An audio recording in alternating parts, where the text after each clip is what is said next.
So obviously there's the question, if it's such a nice sheitel, what's the point? Now, you've heard that question before? Maybe the sheitel is even nicer than her own hair. So what's the point?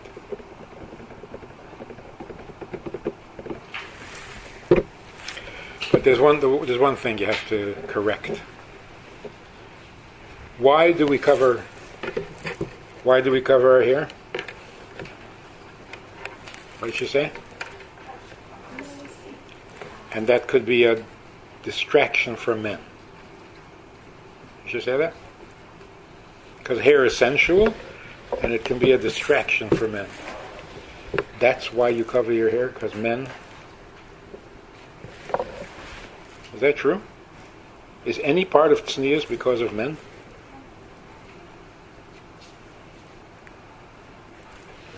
If you read in the Torah the story, after Adam ate from the Eitz Hadas, he was ashamed. What was he ashamed of? He was ashamed of the fact that he wasn't dressed. Had nothing to do with Chava.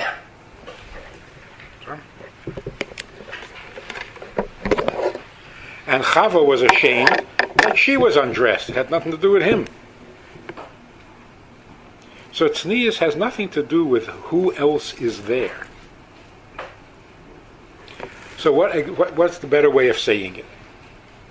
You cover your hair because it's a private part of your world. And that's why men could be distracted by it. But the reason is not because of men.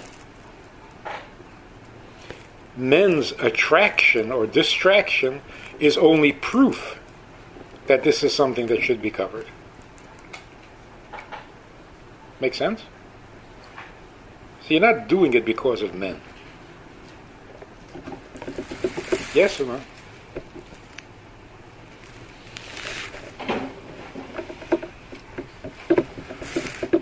Because if the problem is men, why don't men wear something? What do you make a woman wear a sheitel so that the man wouldn't be distracted? Let him wear sunglasses or something. Or a blindfold. It's his problem, let him solve it. So you could say, we have to be considerate, be nice to other people, understand their problems and their weaknesses, but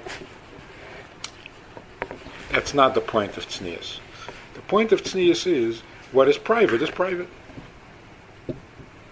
So you treat it like it's private. And because it's private, you can be distracted by it.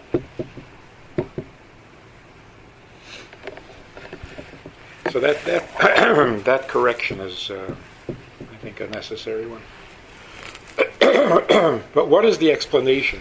If the sheitel is nicer than your own hair, what are you accomplishing? It's actually really not a good question at all. When you go shopping, are you particular what you buy? Why? Just find something. If it's your size, wear it. Why are you particular? Because you're looking for something that you look good in. Well, you're trying to look good? Isn't that going to distract men? You don't have to worry about men. So you buy clothing that make you look good. It has to be your color, on your palette, all that stuff. And that's okay. Not only is it okay, it's even a mitzvah. So if you're going to cover your hair, so what should you cover it with? Something ugly? Something that makes you look bad? Why? So just like your clothing, you pick clothing that make you look the best. So you cover your hair with something that makes you look the best. So why cover it at all? Why wear clothing at all? See how it's a silly question. If a part of your body is personal, private, you cover it. You cover it with the nicest thing you can find, not the ugliest. You put on makeup. You're allowed to put on makeup. Makes you look good. Since when is it a sin to look good? Or when is it a mitzvah to look ugly? It's not. So, the idea of a sheitel covering the hair is not to make you look less beautiful.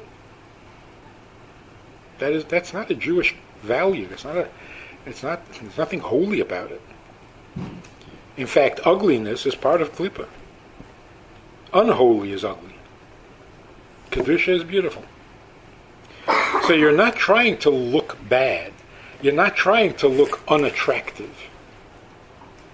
You're simply keeping what's private, private, and what's public, public. And you do it in the most beautiful way. Right.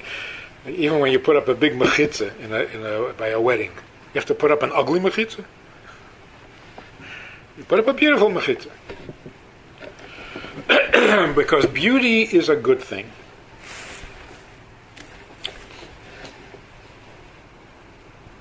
So what is not tznius? Not tznius means you're exposing something that is supposed to be private. Not something beautiful that you want to make ugly.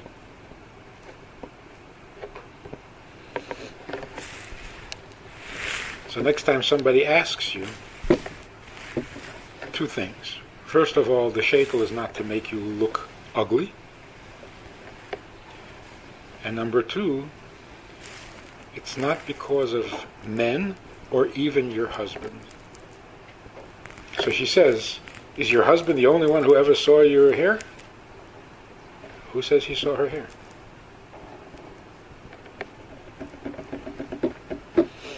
So again, it has nothing to do with men or with husbands. It has to do with yourself.